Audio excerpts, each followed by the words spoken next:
네. 잘가요?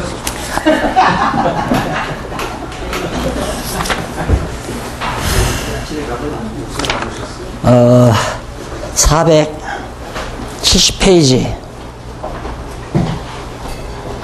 470페이지. 위에 상단 각 위에쯤 보면 양쪽 가로 2번. 아세아 지역 전도 내용이 나옵니다. 그게 아세아 지역 교회가 세워지겠죠.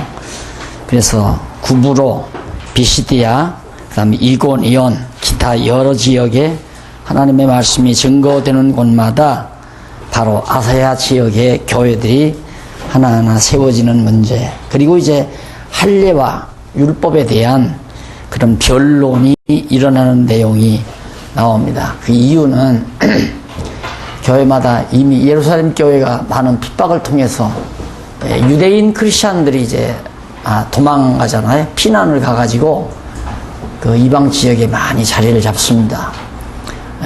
그게 이제 하나의 동기가 돼가지고 그런 곳에 이제 사도 바울이 가서 복음을 증거하게 되거든요. 그러다 보니까 이제 한 교회 안에 유대인 크리스찬과 이방인 크리스찬이 이제 공존하게 되죠. 같이 있게 되다 보니까 어떤 문제가 발생하느냐면 유대인들의 전통적인 전형적인 습관, 율법에 젖어 있는 삶이 많이 있겠죠. 즉 할례를 받는다거나 그 다음 피를 먹지 않는다거나 목매어 죽인 고리를 먹지 않는다거나 제사 음식 같은 것 먹지 않는다거나 이런 이제 생활에 대한 구체적인 풍습이나 관습에 의한 그런 충돌이 많이 일어나게 되죠. 일어나게 되니까 그런 문제로 예루살렘에 이제 바울이 가게 되죠. 가게 돼서 유대인을 위한 사도들, 베드로를 비롯한 야고보, 요한 등등 이제 예수님의 본래 사도들, 제자들은 유대인들을 위한 사도가 된 거고요. 이방인 교회를 위한 사도는 바울이 바로 그 사도로 주로 행동을 하게 됩니다. 그러다 보니까 바울과 베드로, 요한, 야고보 등등이 예루살렘에서 만나요. 만나서 상의를 합니다. 이거 어떡하냐. 교회마다 많은 분쟁이 일어나는데 분쟁이란 그 생활 문제란 말입니다. 유대인들은 그 주로 어떻게 피를 자꾸만 저렇게 먹나. 저렇게 목매어 죽인 걸 왜 저렇게 먹을까. 그래서 그걸 아주 배관시하고 그러다 보니까 성도들 간에 화합이 자꾸만 깨진단 말입니다. 그래서 서로 의논하다가 결국은 야고보가 제안을 하죠. 그러면 그러지 말고 할례를 받으라고까지는 할 수가 없으나 그냥 먹는 거 너무 흉측하니까 유대인들 크리스찬들이 보기에 이해를 못하니까 좀 이방인 교인들이 목매어 죽인 고기나 피, 제사 음식 등은 좀 삼가하게 하는 게 어떠냐. 바로 이런 문제들을 사도들이 딱 듣고는 참 그거 좋은 일이다 해서 거기서 이제 합의를 봅니다. 그래가지고 이제 바울이 돌아와서 그렇게 온 교회에 돌아다니면서 가늠만 하면 우리 이방인들이 유대인들이 저렇게 이해를 못하니까 우리가 좀 삼가해 주는 게 좋겠다 해서 이제 피나 제사 음식 그 다음 등등의 목매어 죽인 고기 등등을 삼가하자. 그렇게 해서 교회가 편안해지는 경우를 이제 바로 거기에 기록하고 있습니다. 자, 이런 것들이 참 매우 중요한 건데 이걸 우리 장로교에서는 이게 이제 총회라고 갖다가 총회 근거 자료로 이걸 사용하는 거예요.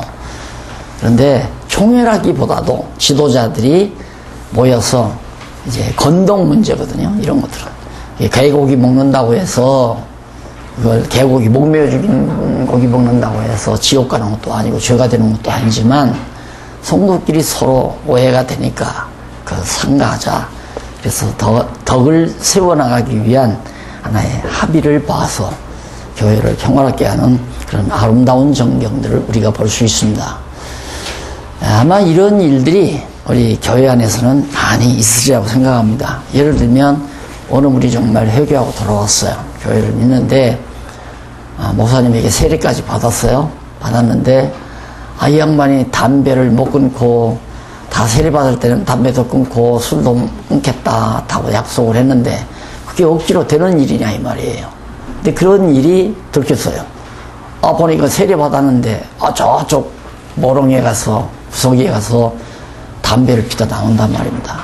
그럼 그런 것들이 교회 안에서 이제 피지 않는 사람과 피는 사람과에게 문제가 발생이 될 수 있는 거고, 또 개고기 먹는 사람과 안 먹는 사람 뭐 등등. 그래서 어떤 목사님은 우리 목사님들은 개고기 먹으면 안 된다고, 몸매에 죽었기 때문에 안 된다, 또 피를 먹으면 안 된다.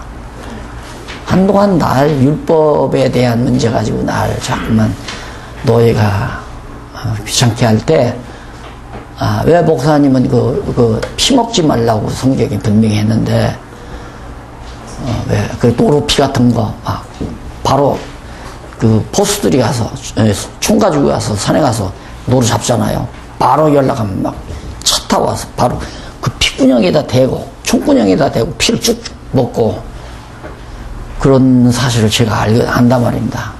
그건 아니지 않느냐 하니까, 그건 괜찮다 이거야. 개고기는 왜 먹느냐 하니까, 그건 요즘에는 개 목매다 달아 죽이는 게 아니라 전기로 그냥 죽이기 위해서. 바로 이런 건덕에 관한 문제다.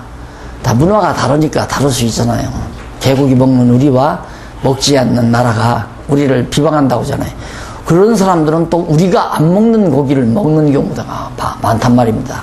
그러니까 그런 걸로 교회가 서로 분당이 일어나고 싸움이 일어나는 것은 지혜롭지 못한 거라는 걸 이런 데서 한 예를 들 수가 있죠.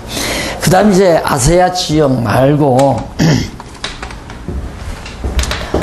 보통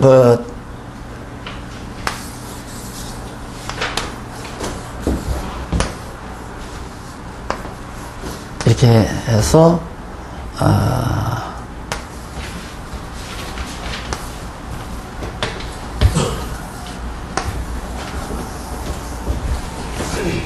이렇게 되죠. 여기가 사해바다, 요단강, 갈릴리 호수, 지중해, 터키, 그 다음 마게도냐, 아가야 지방, 그 다음 이탈리아, 여기는 스페인 쪽으로 유럽이죠. 이렇게. 여기는 이렇게 되는데, 예루살렘에서 복음이 시작이 돼가지고 안디옥으로 가서 지금 아세아 교회가 서졌어요. 아세아 교회가 서졌는데 헬라로 넘어가잖아요. 여기 이제 헬라, 여기 이제 마게도니아, 헬라, 이제 아가야 지방. 그래가지고 이 지역의 복음이 바울을 통해서 전해진 다음 마지막 마치고 예루살렘 들렸다가 바울이 들렸다가 죄수의 몸으로 해변에서 배를 타고 출발해서 쭉 가가지고 여기 광풍을 만나서 고생하다가 이제 로마에 바울이 가서 도착을 해서 감옥에서 복음을 증거하죠. 사도행전을 간략하게 간추리면 예루살렘 교회 설립, 그 다음에 아가야를 비롯한 아세아 지역 교회 설립, 이방인 지역이죠. 그 다음 마게도니아 교회, 마게도니아 지역의 복음전도, 아가야 지역의 복음전도. 그래서 순회를 한 두서너 번 한 다음 예루살렘에 바울이 들렸다가 배를 타고 죄수의 몸으로, 여기서 바울 죽이려고 하는 사람들이 밥을 안 먹고 대기하고 있었잖아요. 유대인들이 예수를 죽이려고 한단 말입니다. 바울을. 이유는 간단합니다. 예수가 그리스도라고 전하지 말라 그거예요. 예수 그리스도 아니다. 얼마나 유대인들이 괴로웠겠어요. 자기들이 예수를 십자가에 못 박아 죽여버렸는데 갑자기 그 제자들이 나타나더니만 여기저기 가서 유대인들이 십자가에 못 박아 죽인 예수가 바로 그리스도라고 전하니까 너무 고통스러우니까 저거 해치우기 전에 밥을 안 먹겠다.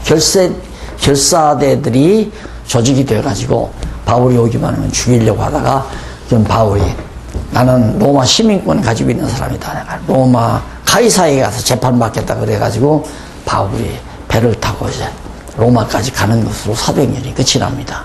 그러니까 간단히 말하면 예수님께서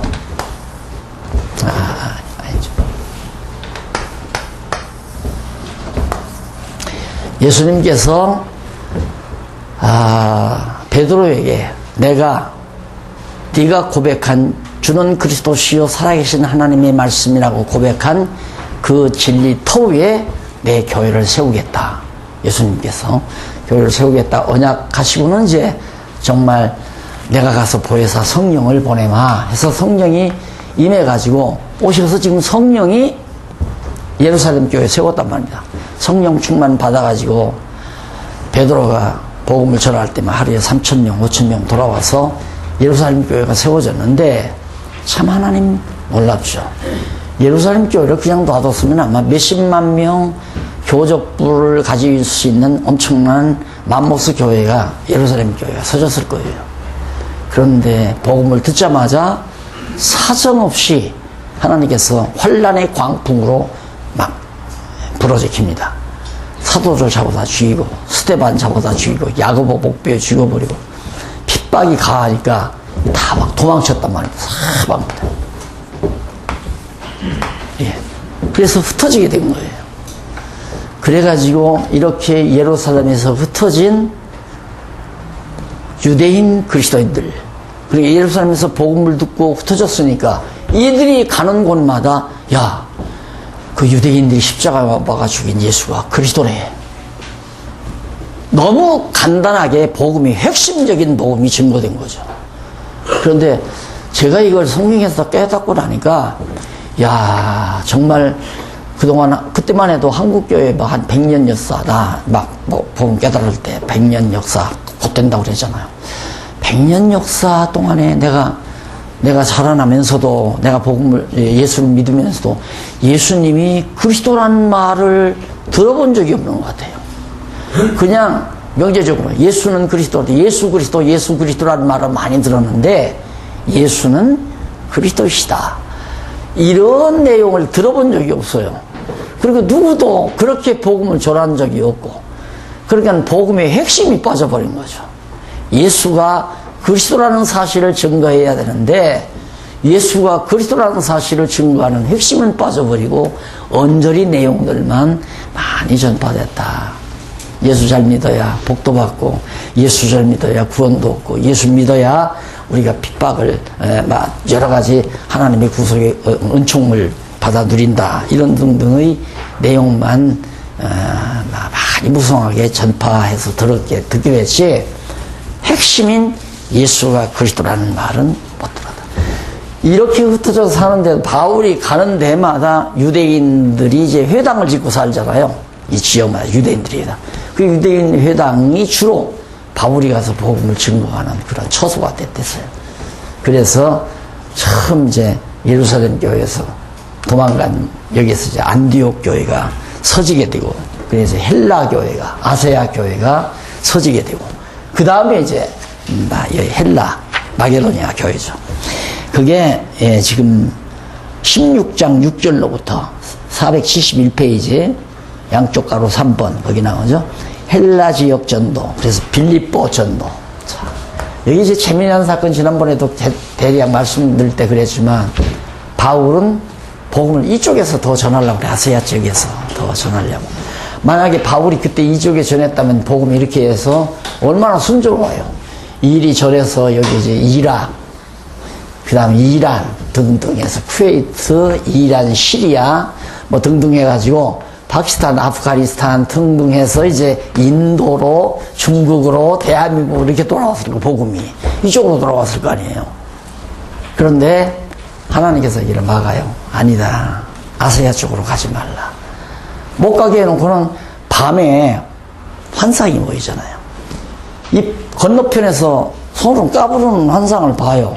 그러니까 저쪽에서 지금 복음을 듣고자 하는 사람이 있는가 보다. 그래서 바울이 빌립보로 건너가잖아요. 아마 가보셨으면 아시겠지만은 바울이 가서 아침에 산책하던 이런 둥그렇게 된 하나의 백사장이, 이제 모래사장이 좀 있고 조그매요. 거기를 아마 산책을 하신 것 같아요, 바울이. 그런데 그 지역에 이제 여자들이 몇 사람이 모여서 이제 기도하는 것을 보고 바울이 그들에게 가서 이제 복음을 증거했단 말입니다. 그래서 거기서 대여섯 명의 사람들에게 복음을 전해 단 하나 딱 루디아라고 하는 여자 한 사람이 딱 듣습니다. 그러니까 말씀을 전한다고 해서 다 듣는 거 아닙니다. 다 듣는 거.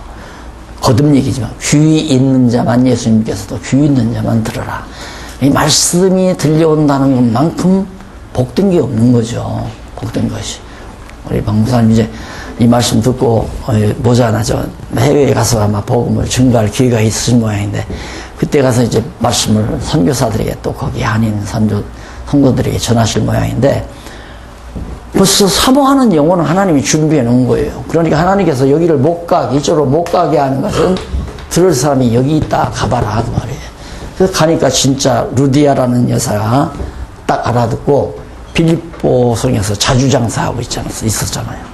이 여자가 이제 소위 마게도니아 지역이나 아가야 지역, 이런 지역에 더 나아가서는 유럽 전역에 복음이 증거되게 하는 선교센터의 이사장 역할을 한 거죠. 루디아라는 여자가 한 사람이 그 여파가 지금 유럽 천지가 기독교 국가로 기독교가 만연돼서 소위 야벳 족속들이 한번 영화를 누리는 노아에게 언약하신 대로 이 지역에 대부분 야벳 족속들이 사는 데 아니에요. 이 유럽 지역 전체가. 그래서 거기가 먼저 기독교 문화를 활짝 피워지게 만드는 종교개혁 이후, 종교개혁 이전에도 여기가 만연이 됐지만은 그래서 로마가 이 지역을 다 종교적으로 삼키려고 로만 캐토릭 천주교를 세운 거 아니에요. 로마 교회를 이 동로마 여기 동로마 콘스탄틴 왕자가 이제 여기 터키에서 에게해를 건너가는 이 해협을 일본 사람들에게 다리를 놓아줬다고 하더라고요. 그전엔 다리가 없기 때문에 결국엔 배 타고 건너갈 수밖에 없었지만은 이 지역에 이제 콘스탄티노플이라고 콘스탄틴 왕자가 동로마 제국을 세워가지고 이 지역 전체를 다 자기 수하에 집어넣기 위해서 중세 역사를 그렇게 활짝 다 지배하면서 살게 된 거 아니에요. 그러다가 이제 15세기, 16세기 종교개혁과 함께 유럽에 개혁바람이 불고 그래서 기독교 문화가 활짝 꽃 피워지는 영화를 결국 몇백 년 동안 보게 된 겁니다. 그런데 문제는 이게 보게 되면서 여기가 개신교도 망하고 로만 캐톨릭도 다 망해 들어가죠. 다 망하잖아요. 전부 다. 기독교가 다 망하지만 이 망하는 교회가 영국으로 집착이 돼서 영국에서 이제 신앙 자유를 찾아서 이제 카나다, 미국 이렇게 해서 이제 일이 건너오잖아요. 카나다와 미국으로. 그래서 200~300년 전, 300~400년, 200~300년 전부터 이쪽에 이제 신대륙이 발견이 돼가지고 기독교 문화가 여기서 활짝 또 펴지고 여기가 기울어지면서 이제 대한민국으로 복음의 터전이 촛대가 옮겨지게 되고 이 촛대가 중국으로 인도로 이제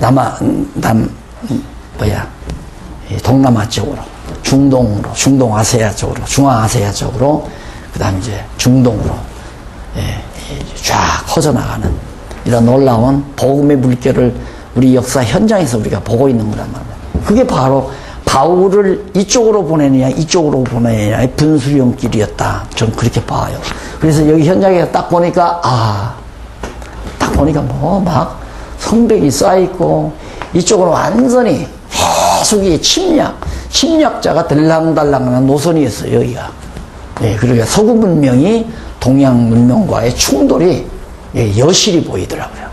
딱 보자마자 여기는 동서양의 문명의 충돌의 현장으로 딱 눈에 비춰지더라고요. 기독교가 서로 서구교회와 동양교회, 동방교회가 이 아시아 지역 교회가 결국 이제는 최종적으로 만나는 장소가 되겠다. 그래서 언젠가는 이제 터키에도 지금도 교회가 더러러 선다고 그러는데 여기도 이제 기독교 문화가 못 피워질 거고 이게 다 아시아 지역 아닙니까? 이 지역이 이 중동과 중앙아시아와 동남아, 인도, 파키스탄, 아프가니스탄 등등 시리아, 이란, 이라크, 쿠웨이트 이런 등등이 복음이 하나하나 들어가서 지금 중국 교회가 성장한다는 것만큼 이들이 성장하게 되면 결국 이제 유대인의 때가 다가왔구나. 우리 눈 뜨고 살아있는 동안에 그런 때가 아직 오기는 빠르지 않겠나 하지만 아마 젊으신 분들은 모르는지도 모르죠. 유대인의 때를.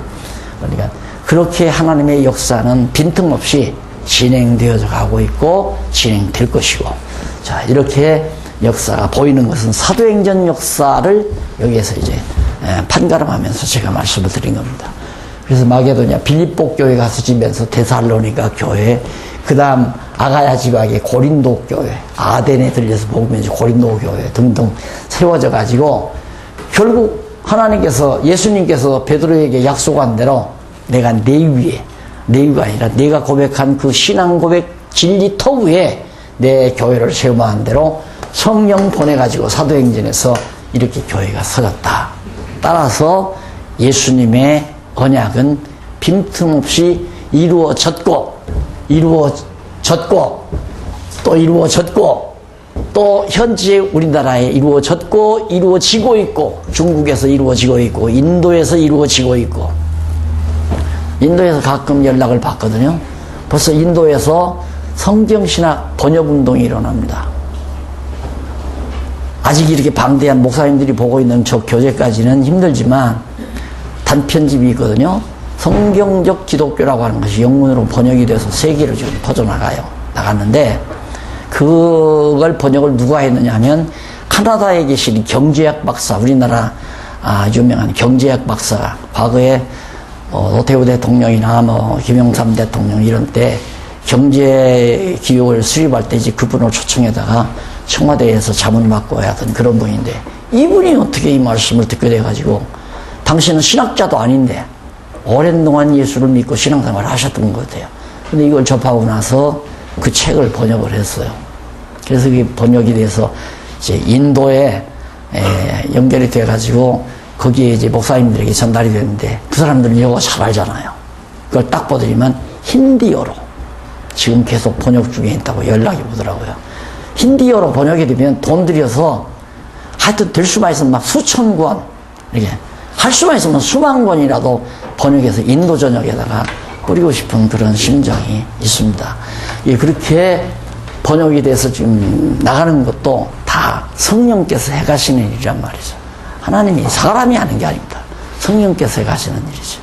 그리고 어저께는 바로 카나다에서 또 연락이 왔는데, 지금 기독교 예정론 그분이, 그 경제학 박사라고 하는 그분이 기독교 예정론 번역 거의 초벌 번역 다 끝났다고, 아마 금년 안에는 영문판이 또 그것도 예정론도 나올 겁니다. 그래서 나는 솔직히 아까도 우리 박일민 목사님이 들어앉아서 그렇게 그냥 골방에 들어앉아서 몇십 년 동안 이렇게 그냥 성경 교재만 쓰고 강론님만 쓰고 있을 때 사모님이 혹시 박박 긁지 않았냐고 나를 물어요. 그래서 내가 웃으면서 늘 자기도 공부하다 보니까 아마 잘 참아준 것 같다고 내가 그렇게 얘기를 했어요. 그래, 아까 그러잖아요. 사모님들 지금 목사님 사모님들 두서너 분 오신다고. 그건 필수입니다. 한 몸이기 때문에 이게 몸 하나에 머리가 둘이게 되면 이쪽 머리는 이쪽으로 가자는데 이쪽 머리는 머리에서 이쪽으로 가라고 하면 이게 자꾸 몸이 찢어지려고 하지 않겠어요. 한 마음 한 뜻이 돼야 매우 중요하거든요.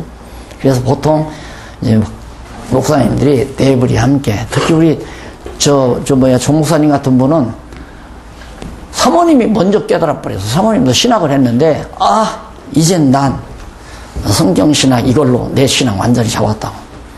그래가지고 목사님보다 앞서요. 사모님 훨씬 가만히 말씀을 들어보면 실력이 훨씬 나아요. 근데 사모님이라서 강탈을 못 써서 그러지. 그래, 사실 편하게 목회를 해요. 사모님이 그렇게 협력을 하니까. 근데 이런 모든 일들이 내가 한다면 자꾸 나도 사람인지라 자꾸 자만해지고 교만해지고 그럴 거 아니겠어요. 근데 아시다시피 이렇게 너무너무 분명하고 확실하게 성령께서 해 가시는구나, 이게 너무 믿어지니까. 자, 여기서 여기까지 복음서 요한복음까지는 예수님이 예수 자신이. 그 다음 나머지는 성령께서 예수가 그리스도다. 이거 아니에요. 그리스도다. 예수님이 그리스도다. 이거 증거하는 거란 말입니다. 이 증거되는 곳마다 예수가 주는 그리스도시요 살아계신 하나님의 아들이라고 고백한 그 진리터 마련이 되는 곳마다 교회가 서지는 거 아니겠어요? 바울이 가서 예수가 그리스도라고 전하는 곳마다 아시아 7교회도 서지고 빌립보 교회도 서지고 데살로니가 교회도 서지고 고린도 교회도 서지고 등등 이런 교회들이 예수가 그리스도라고 전해지는 복음 진리의 터가 마련되는 곳마다 세워지는 역사가 사도행전에 그대로 나타난다 이 말이에요. 그래서 예수께서 언약하신 언약의 내용이 사도행전에서 여기에서 교회가 창립이죠. 교회가 창립된다. 주님의 몸된 교회가 창립된 사실이 사도행전 역화되라. 그 다음 로마서에서부터 갈라디아서까지 로마서 고린도전후 로마서 고린도전후 갈라디아 이 내용은 로마서 고린도전후 갈라디아 세 내용인데 이것은 지난번 말씀드린 대로 양육아니에요. 창립된 교회를 성령께서 양육을 시켜요. 성령께서. 그럼 성령께서 어떻게 양육시키냐면 성경을 가르치는 교사인 목사님들에게 성령이 감동해서 성경을 깨닫게 해요. 목사님들에게 성경을 깨닫게 한단 말입니다. 그렇게 해서 깨달은 성경 진리를 전하는데 핵심이 뭐냐면 예수님이 그리스도이십니다. 구약에서 보내신다고 언약한 그리스도가 바로 십자가에서 죽었다가 부활해서 승천하신 예수님입니다. 그러면 누가 그렇게 언약을 하고 그리스도 보낸다고 언약을 하고 그 언약대로 그리스도를 이렇게 보내는가? 예수가 그리스도라고 보낸 사실 누가 보냈는가? 그게 성령이 하신 거다 이거예요. 성령이. 그래서 우리가 우리 개혁신학을 공부하다 보면 성령론은 없어요. 성령론은 없지만은 성령의 사역에 있어서 성령이 하시는 일인데 어떻게 역사하시는가? 성령이 직접 다이렉트로 인간에게 성령이 직접 다이렉트로 역사하느냐? 성령께서 인간에게 역사하실 때 어떤 도구를 사용하느냐? 매개를 사용하느냐? 이것 가지고 학자들이 이제 우왕좌왕 하잖아요. 성령이 직접 인간에게 아무런 도구 없이 다이렉트로 사역한다고 하는 것이 소위 오순절주의입니다. 그러나 개혁파 신학은 반드시 성령은 뭘 통해서? 성경을 통해서 역사하신다. 인간에게.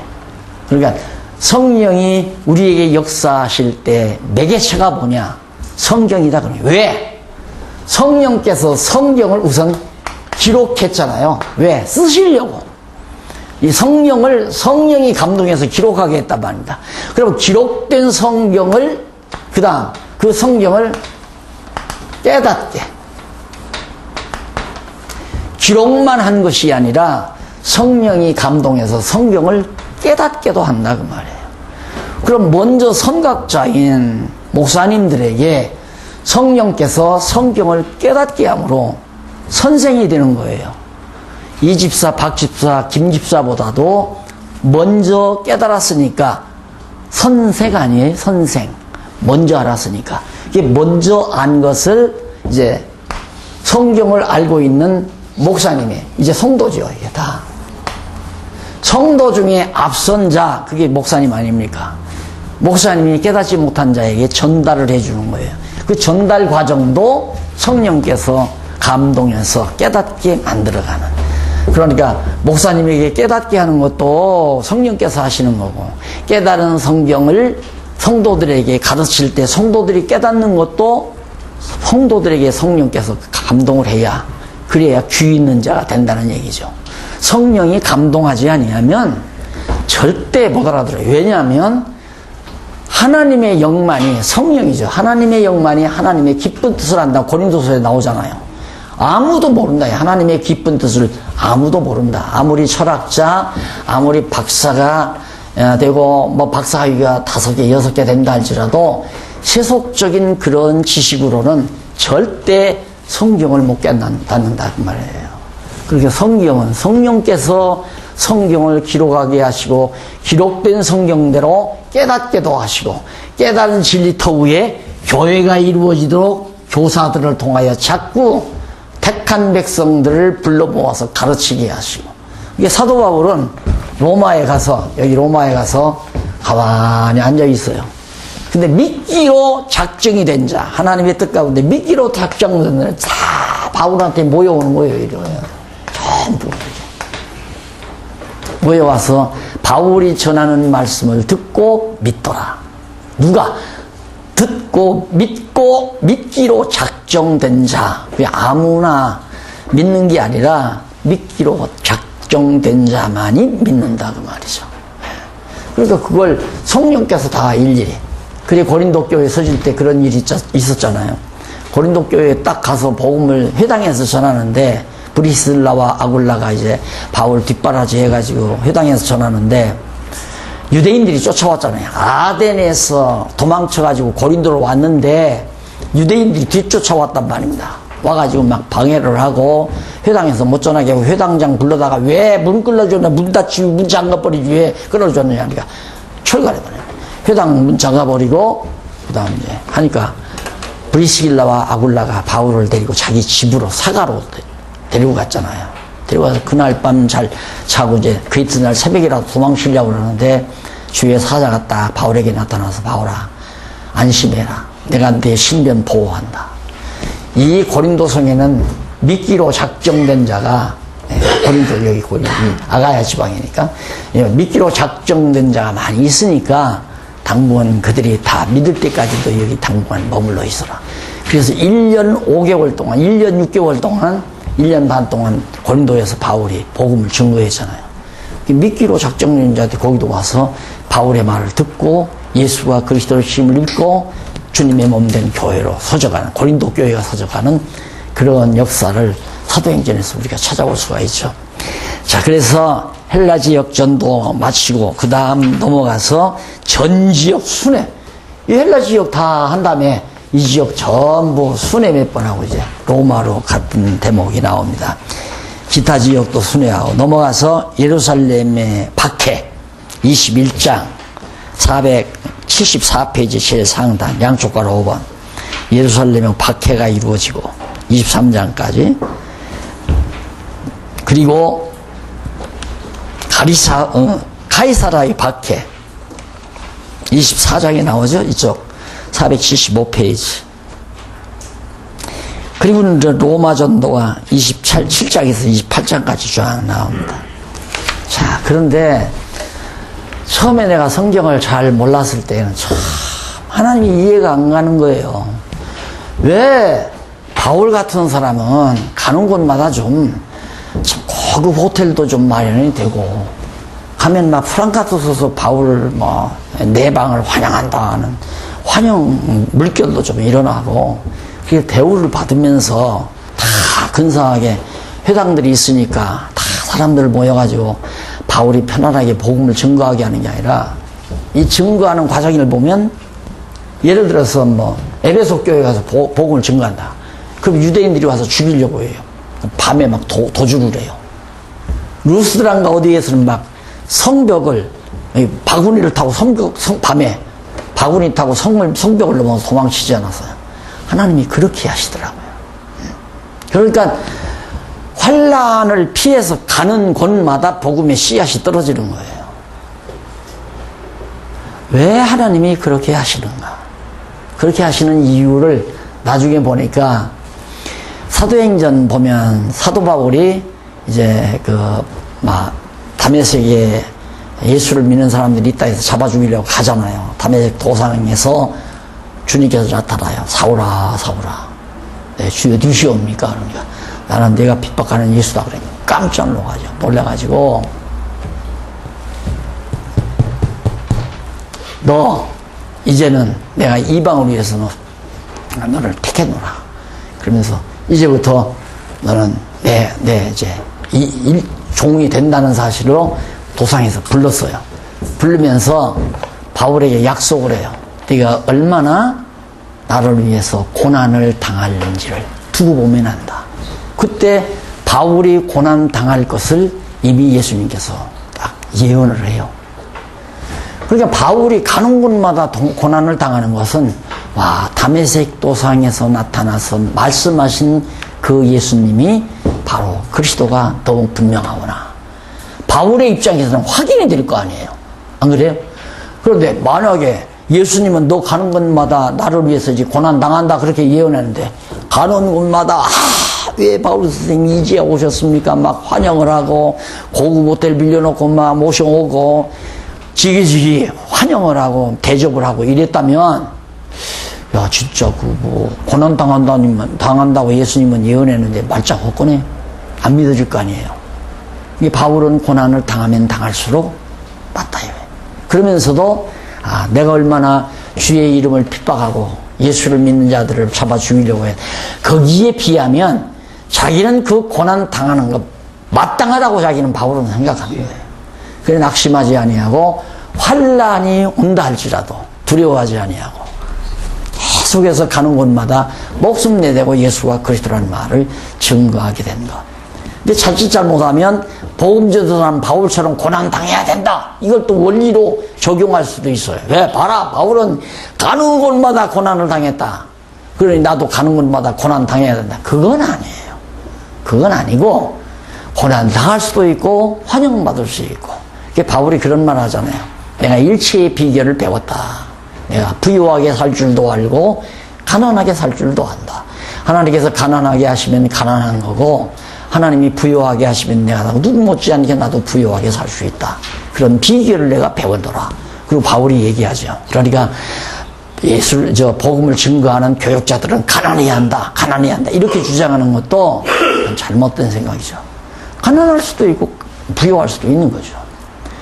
어떤 사람들은 목사님들이 외제 승용차 5천만 원짜리 어느 목사는 은퇴한 목사가 2억짜리 승용차를 탄다고 비난하고 하지만 그 비난할 필요 없어요. 목사라고 해서 2억, 5억짜리 타면 어디 덧나나요?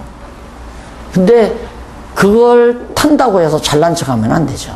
하나님이 그걸 타게 했다 하더라도 당신의 마음속에 내가 이렇게 살 수는 없지. 정말 어려운 교회에서 고통당하는 동역자를 생각한다면 내가 자전거를 탈 망정 이럴 수는 없다. 라고 그렇게 믿음이 오면 그렇게 살 수도 있는 거고, 아니면 그렇게 누릴 수 있으면 5억짜리를 타든지 5천만 원짜리를 타든지 그거 비난받을 일은 아니다 이 말이에요. 제 말은. 그러니까 어떤 원칙이, 생활의 원칙은 있는 건 아닙니다. 하나님이 대접받게도 하고 멸시받게도 하고 모핀받게도 하고 천대받게도 하고 다 하나님께서 나를 놔두게 하기 위해서 그렇게 해가는 거니까. 이렇게 해서 일단 예루살렘 교회 사도 바울이 로마까지 가서 복음이 증거해서 로마 교회까지 서지는 장면을 사도행전에서 우리가 배운 겁니다. 그리고 나서 이제 나온 것이 사도행전 여기까지. 그리고 이제 여기까지. 아니죠. 여기 아니죠.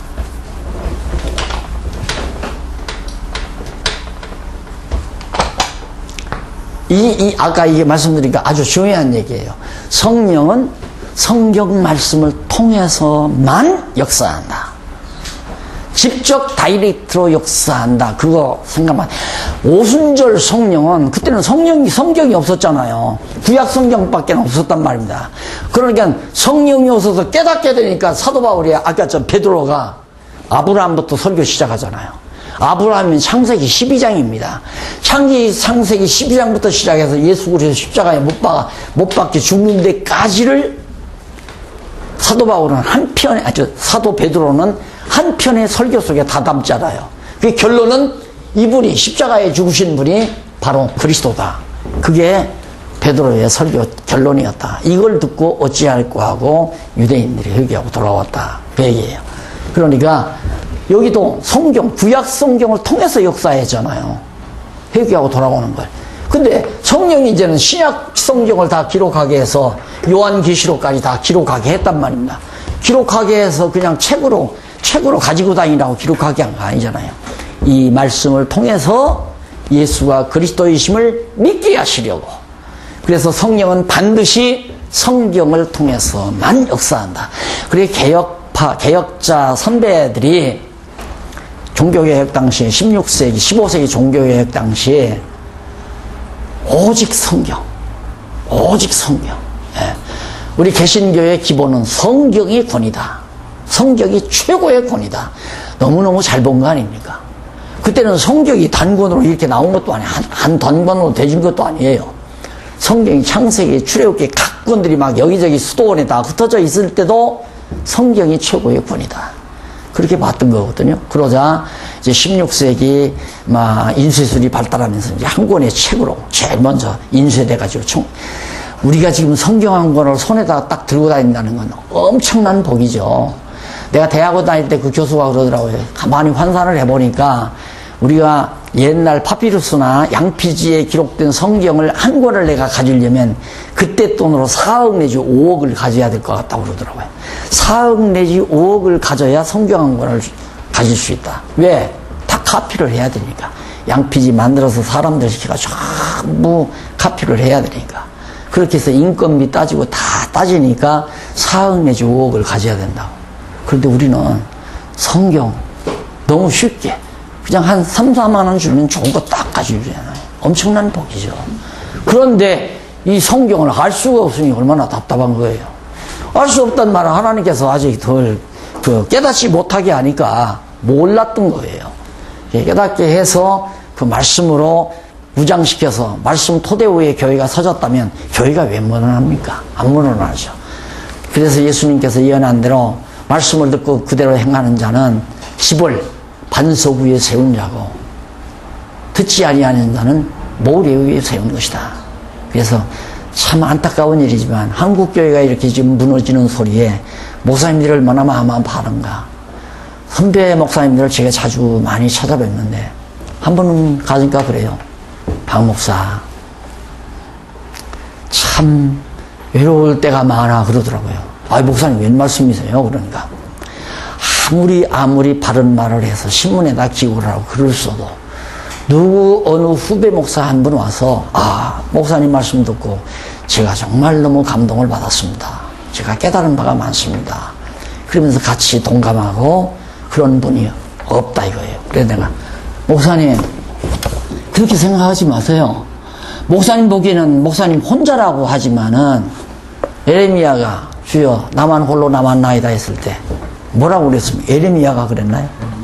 에리야가 아니고 엘리야가 나만 홀로 남았나이다 할 때 하나님께서 아니다 7,000명을 그러죠? 예, 무릎 꿇지 않은 자 7,000명을 내가 숨겨뒀다. 있어요. 목사님 걱정하지 마세요. 예, 열심히 쓰고 열심히 말씀하세요. 그래서 내일 모레도 한번 찾아가 뵙고 이 한국교회 그 정치 때문에 아주 괴로워하시는 분이 있어요. 너무 타락했다고. 한국교회가 총회 노예들이 너무 타락했다고 늘 정말 괴로워하시는 그런 분인데 아무리 말을 해도 필요가 없대요. 근데 아니에요 목사님. 세순 돋아나요. 내가 그러면서 위로해드리고 그러는데 꼭 성령은 성경만 통해서 역사하신다. 그러니까 예를 들면 지금 이 시대에 어젯밤 하나님께서 내게 말씀하시기를 이거 다 귀신 노름이에요.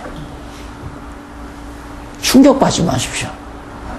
제가 이게 성경을 또 가르치니까 어느 젊은 사람이 막 쫓아왔어요. 어찌 오셨습니까?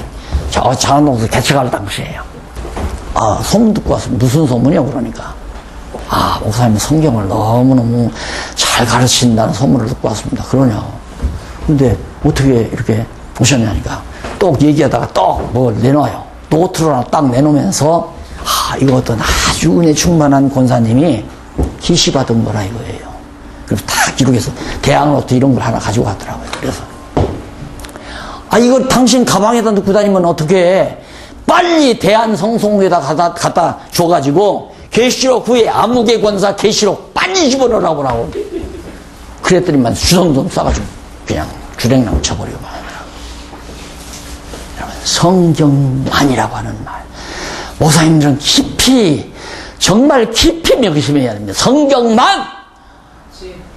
그런데 계속해서 지금도 계시받는다고 그러니까 답답할 일 아니에요.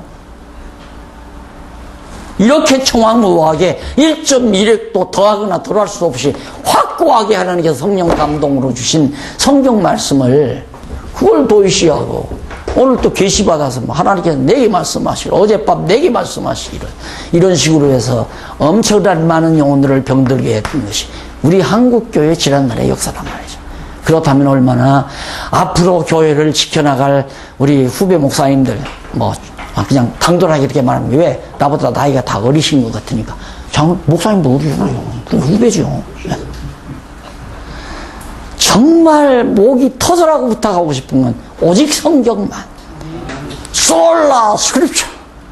오직 성경만.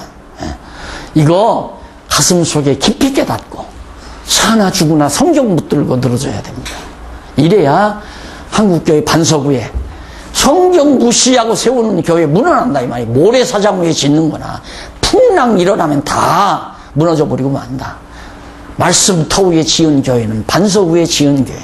비바람이 불고 풍랑이 일어나도 끄떡없이 교회가 견고하게 서져간다. 예수님이 말씀하신 내용 그대로 되는 거 아니겠어요? 그래서 성경만. 자, 여기서 또 오늘 갈라디아서까지 첫 시간 끝내야 하는데 이거 이제 대충 알잖아요. 로마서 칭의의 복음이라고 그랬죠? 자, 넘어가 보십시다. 바로 477페이지 제1절 제루의 제2장 교회 양육으로. 자, 여기는 교회 설립으로 증거하고 창립, 설립, 교회 설립으로 예수가 그리스도의 몸된 교회의 머리 되신 그리스도. 그러니까 그리스도가 머리가 됐으니까 머리에 몸이 만들어졌다 이거죠. 세워졌다. 그러니까 머리 되신 그리스도가 틀림없다. 봐라. 예수가 그리스도라고 하는 반석 위에, 터 위에 주님의 몸된 교회가 서지 않느냐. 머리는 그리스도요, 교회는 몸이다.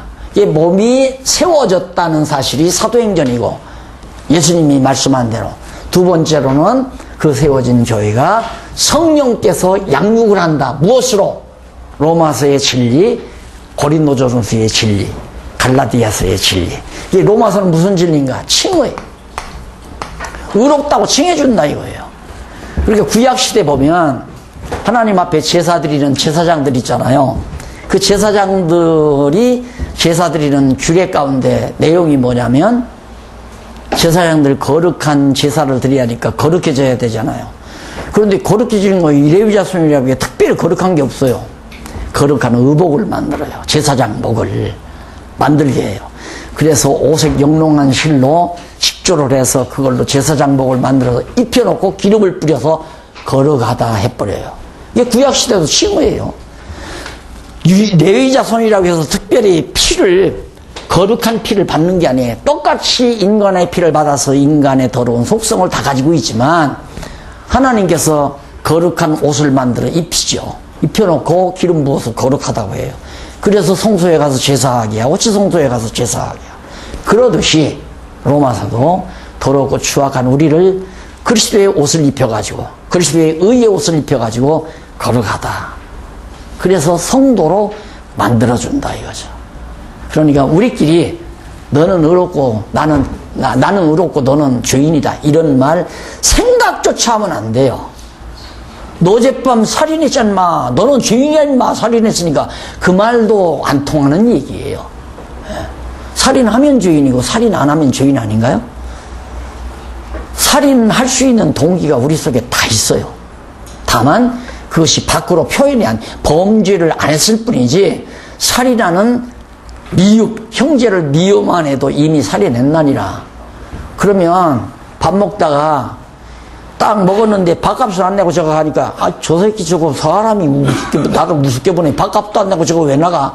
미워하는 순간 벌써 살리는 거나 똑같다고 예수님 말씀이 그거란 말입니다. 그러니까 우리 그리스도 안에서는 누가 누구를 정죄하거나 평가하거나 그건 말이 안 되는 거예요. 다 더럽고 추악하니까. 다만 나를 의롭다고 하신 하나님이 내가 보기에 죄인 같아도 하나님이 그를 의롭다고 한 분이다라고 우리가 믿는다면 하나님이 의롭다고 한 자를 내가 어떻게 죄인이라고 정죄를 해요? 그게 정죄하지 말라고 그러잖아요. 그것이 로마서의 핵심입니다. 대충 정리해 보십시다. 복음의 개요가 1절로 17절까지 나와요. 1장. 그리고는 바울이 자기가 소명받은 복음에 대해서 이제 말하면서 복음의 성격, 복음의 내용, 복음의 능력. 이것도 한 편의 설교가 좋잖아요. 주일날. 그리스도의 복음 딱 제목 꺼내놓고 복음의 성격, 복음의 내용, 복음의 능력 1절로부터 7절까지가 딱 한 편의 설교, 주제 설교로 강론 설교죠. 이건 제목, 주제는 따로따로 있지만은 성경의 내용과 똑같이 이 논리적으로 흘러가니까 강론 설교입니다. 그러니까 한 장 가지고 주일 한 번 설교할 수도 있고 2장 가지고 갈 수도 있고 저는 보통 요즘도 하지만 한 석 장 대개 나갑니다. 하루 주일 1시간 50분이죠. 50분 강의하는데 강론 석 장을 해나가요. 이런 식으로 조직된 대로 쫙쫙쫙 정리하면서. 자, 그 다음에 바울이 전하는 복음, 바울은 어떠한 복음을 로마에 가서 전하려고 하는가. 바울이 지금 로마로 가기 위해서 미리 편지를 보내는 것이 로마서거든요. 내가 너희들에게 전하려는 복음은 이런 것들이다 하면서 소개하는데 가서 너희들에게 간절한 소원이 있다. 내가 이 복음을 전하려고. 그러면서 복음의 정의, 복음이란 무엇인가 간단하게 1장 16절로 17절 두 절 속에 딱 나와요. 그러니까 이것도 뭐 30분 강의하는 건 간단하죠. 2절 가지고도. 복음이란 무엇인가 정의가 나와요. 복음은 믿는 자에게 구원을 주시는 하나님의 능력, 그게 복음이다. 두 번째는 복음은 하나님의 의가 나타나 믿음에 이르게 한다. 복음을 듣고 나면 믿음에서 믿음으로 자꾸만 성장시켜 간다 이 말이에요. 뭐가? 복음이 그렇게 된다. 그러니까 예를 들자면 홍해바다 건너는 믿음에서 요단강 건너는 믿음으로 성장한다 이 말이죠. 홍해바다 건널 때는 갈라진 다음에야 들어가잖아요. 요단강은 갈라지도 않는데 그냥 들어가 버려요. 그렇게 믿음이 성장한다. 믿음에 이르게 한다. 뭐가? 복음이. 그리고 세 번째는 복음은 구약대로 믿음으로 말미암는 의인이 사는 것이다. 복음이란 뭐냐? 의인은 믿음으로 산다. 믿음으로 말미암아 사느니라. 이게 바로 복음이다. 이런 식의 내용입니다. 그래서 일단 복음에 대해서 17절까지 말하면서 18절로부터 그 이하 3장 20절까지 보면 인간은 다 불의하다라는 내용이 나와요. 시간이 벌써 다 돼서 좀 쉬었다가 정시에 시작하겠습니다.